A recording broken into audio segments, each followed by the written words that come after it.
All right, so The Learner, you really threw us for a loop with this one, asking us to deep dive into fantasy. Cassandra Clare's The Mortal Instruments.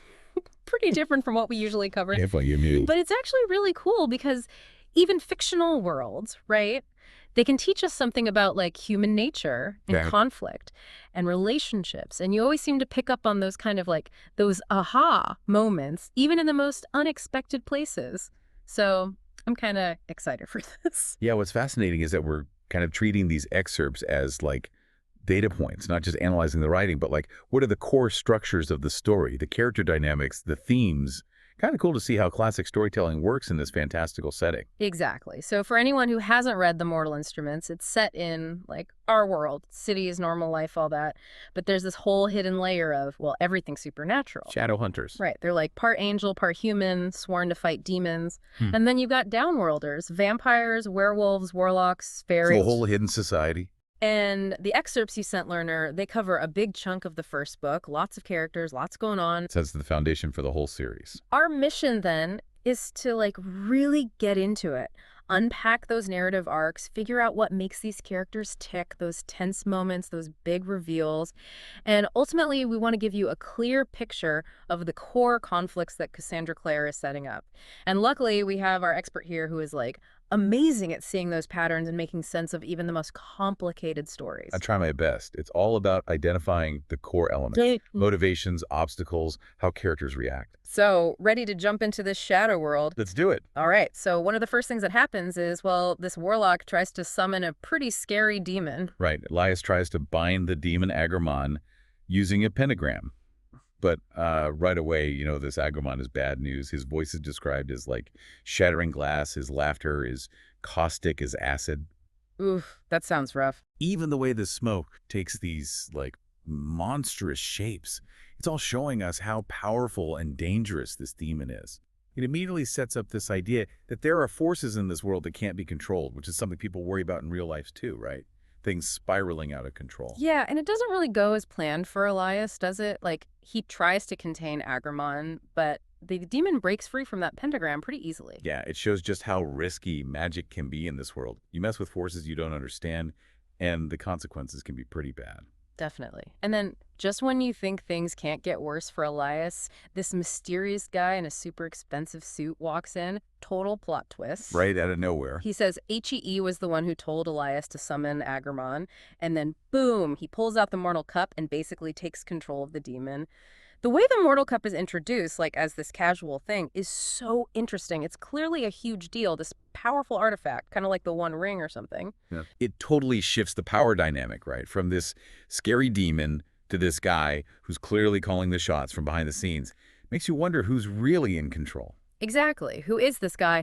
What's he going to do with Agramon? Why is the Mortal Cup so important? It's like, boom, we're hooked right away. So we've got this dangerous supernatural world, but even the Shadowhunters themselves, they've got their own issues going on. Definitely. You see it in the Lightwood family. Yeah. Max, the youngest, he's all excited about these new Seraph Blade techniques.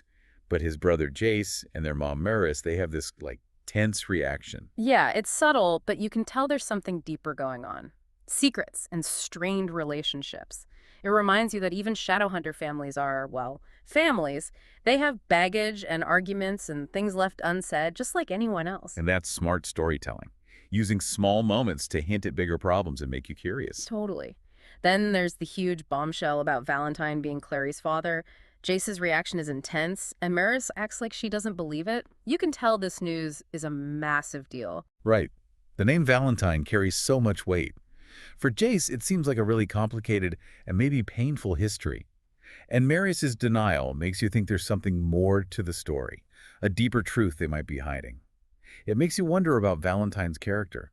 Is he pure evil? Or is there more to him than meets the eye? Yeah, and we see Jace struggling with his own identity, too. He was adopted. His dad supposedly died. You can sense Marius doesn't really approve of him. It's like he doesn't quite fit in, even in his own family. It makes you think, is that all because of his past? Or is it also that the whole Shadowhunter world is so rigid? Like maybe it's hard to belong even if you are technically one of them. Good point. And then later, when Jace and Marius talk after Clary finds out about Valentine, it gets even more intense. So much raw emotion, so much broken trust. It shows how damaging secrets can be. They have to deal not only with the truth, but with years of lies and how that's affected their relationship. Heavy stuff. Absolutely. So we've got the Shadowhunters, but what about the Downworlders? They're not exactly living in peace with the Shadowhunters. Or even with each other sometimes. Remember, these downworlders, they're not just monsters. They have their own societies, their own histories, and their relationships with Shadowhunters are, well, complicated. Understatement. So we see Simon get all uncomfortable watching a Dracula movie, which is like pretty obvious foreshadowing. Right. He's turning into a vampire. Yeah. And that introduces the whole downworlder element and the conflict between the mundane world and the supernatural. It's like his body is already rejecting the idea of vampires before he even knows it himself. Makes you wonder if that unease is just biological or also, like, societal. Interesting question. Then you got Maya's backstory.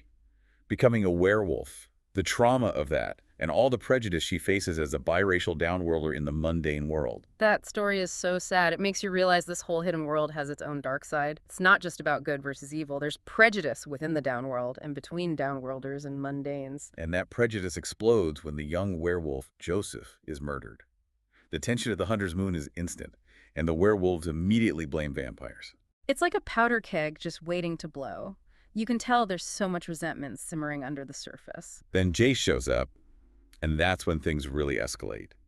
You've got this Shadowhunter representing everything the downworlders distrust, walking into their territory at the worst possible moment. Luke tries to keep the peace, but it's clear how much animosity there is. Yeah, Luke's stuck between a rock and a hard place. He wants peace, but Jace's presence just stirs up all the bad blood. And then there's that confrontation between Jace and Bat. You can feel the raw grief and anger in Bat and how much he blamed Shadowhunters for what happened. It reminds you that these conflicts have real consequences for everyone involved. It's not just about abstract ideas, it's about people hurting and lashing out because of it. So in the middle of all this, we have Clary figuring out this whole new world. It's a lot to take in. She goes to the Hunter's Moon looking for Simon, and that experience really throws her into the deep end of Downworlder society. You see how protective she is of Simon and how loyal he is to her, even though it's dangerous. Yeah, she goes from living a normal life to dealing with werewolves and vampires overnight. And she never gives up on Simon, even when things get crazy. And she's also starting to understand Jace better. She sees how much the fight in the Bone City affected him, how tired and gurned he's become. She's seeing past his tough exterior and realizing he's carrying a lot of emotional weight.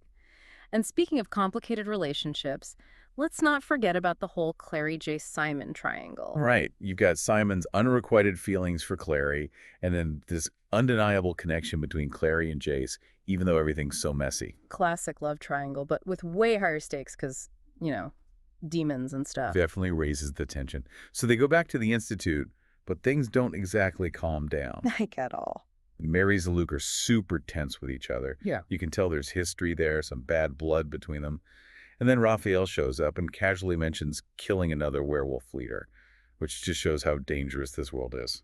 Yeah, like things can turn violent really quickly. And then Mary accuses Luke of being part of the circle and working with Valentine.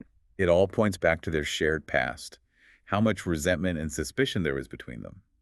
The past really hangs over these characters, influencing everything they do. And then things get even more serious when someone with a lot of authority shows up. The Inquisitor, Mm-hmm. she comes in ready to shake things up. And when Marius tries to use the sword to judge Jace, Yeah, that's not good. it shows how serious the accusations against him are and how far the Inquisitor is willing to go. But Luke defends Jace. He says Jace will tell the truth, that he's a good kid. Which sets up this conflict between who to believe, right? Mm. The Inquisitor or Luke. It makes you, the listener, question everyone's motives. Definitely keeps you guessing. Right. And then Jace gets sent to a pretty creepy place, right? The Silent City. It's this super sacred place for Shadowhunters, so much so that even Raphael, a vampire, can't go in. Mm. But when they get there, it's been totally desecrated, the Silent Brothers murdered. It's a huge violation. The one place that's supposed to be safe, and it's been corrupted. Whatever did that is a serious threat. And then Jace gets trapped there and meets Valentine. It really shows how manipulative Valentine is. He knows everything that's going on and uses that to mess with Jace's head. He tells him that the Inquisitor and the Lightwoods are manipulating him, trying to turn him against the people he trusts. Valentine's playing mind games, trying to break Jace down, and just when Jace is at his most vulnerable, he gets summoned to the Sealy Court Talk about out of the frying pan and into the fire. Right. The Fae are known for being tricky and dangerous. Alec doesn't want to go, and Jace is, well, being Jace, all defiant. It's a reminder that there are all these different factions in the supernatural world, and they all have their own agendas. The Fae are like beautiful but also terrifying. They play by their own rules, and those rules are often messed up. And then Magnus steps in. He finds a loophole in the Inquisitor's order and helps Jace go to the Sealy Court. Magnus is always such a wild card. He operates outside the system, and it usually works in their favor. But the Sealy Court is not exactly a safe place, even with Magnus there. The whole atmosphere is tense, the Fae are super deceptive, and then the Sealy Queen demands entertainment and forces Jace and Clary to, well, Kiss. Awkward. to say the least. And you can see how much it affects them. It's like all their unspoken feelings are suddenly out in the open, and they don't know how to handle it. Definitely adds another layer of complication to their relationship. But while all this is happening, Simon's going through his own transformation. He gets attacked by Raphael, dies, and comes back as a vampire. It's a huge turning point for him. And the way Raphael describes becoming a vampire, it's brutal and painful. It changes everything for Simon. He's not just Clary's best friend anymore. He's part of this dangerous supernatural world. And Clary sticks by him through it all. She insists on giving him a Jewish burial, even though he's a vampire. She's so loyal. It shows how much she cares about him, even when he's become something different. And Simon struggles with his new nature. He's scared of sunlight. He's dealing with all these new urges. It's like he's lost a part of himself, but gained something else, something he doesn't fully understand. And as we move towards the climax, you start to see cracks in the alliances.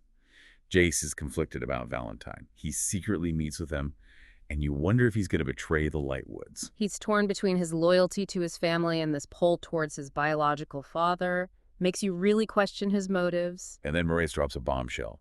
She reveals she knew about Valentine's plans all along and explains why she kept it a secret. It's a betrayal, but you also kind of get why she did it. It shows how far she's willing to go to protect the people she loves. And Alec does something really brave. During a family argument, he openly admits he's dating Magnus. He comes out, it's such a powerful moment. He's standing up for who he is, even if it means facing rejection from his family and the Clave. Meanwhile, the Inquisitor keeps interrogating Jace, trying to control him. She's ruthless and only cares about her own goals. She's definitely not someone you want to mess with, so it all leads to this big confrontation, right? Jace, Clary, Luke, and Magnus team up to fight Valentine. Magnus puts up all these magical protections, which shows how serious things are. Even Luke's truck has a pentagram painted on it. They are not messing around. They go to this abandoned factory and see Valentine's ship, and it's immediately creepy. Then a whole horde of demons appears. Things just went from bad to worse. It turns into a huge fight. Everyone's pushing themselves to the limit, fighting for their lives and each other. And Clary, she does something incredible. She creates a rune that destroys the whole ship. Talk about a power move. But then right after that, Clary gets captured by a demon. It's clear Valentine took her on purpose. It raises the stakes even higher. It's not just about stopping Valentine anymore. It's about saving Clary. It's the ultimate cliffhanger. And in the aftermath, we get even more reveals. Mary's confronts the Inquisitor and finds out she's just using them to get revenge on Valentine. It shows how even people in power can have their own agendas. And then Robert Lightwood shows up. Despite all the family drama, they have to put that aside and face Valentine together. They need to be united, even if it's temporary. And Jace realizes something devastating. Valentine doesn't actually care about him. He only took Clary to use his leverage. That must be crushing for Jace, to finally see his father for what he really is, and you can see how desperate he is to find Clary. Meanwhile, Simon is still changing. He runs into Jace on the ship, and it turns out he now has these new, weird vampire powers. He's like a super vampire now, and that changes his dynamic with Jace completely. Right. They're not just rivals anymore. There's this whole new layer of tension between them. And then we get to the climax. Jace confronts Valentine and stands up to him. Mercreze admits she loves Jace, even though their relationship has been so difficult. A lot of emotional stuff going on there. And Valentine reveals his plan. He wants to exchange Clary for Maya. He'll do anything to get Downworlder blood. The excerpt ends with the aftermath of the battle. Everyone is exhausted, injured, and still dealing with all the emotional fallout. So, learner, that was a lot, right? But even in this crazy world, we can see things that relate to our own lives. We've seen the rigid structure of Shadowhunter society, the conflict with the Downworld, the prejudice and suspicion between different groups. And then you have characters like Clary and Simon going through huge changes and trying to figure out who they are in all this chaos. We've seen unexpected alliances, family secrets, and those moments where Clary's powers just appear. It's all connected, the personal and the societal. So here's something to think about, learner. How do those big themes of identity, loyalty, and prejudice play out in this world? Are there any parallels to our own world? What do you think drives these characters and factions? What are they afraid of? And what do you think will happen next? It's fiction, but it makes you think about real-life issues. Exactly. Even in a fantastical story, we can find insights into ourselves and the world around us.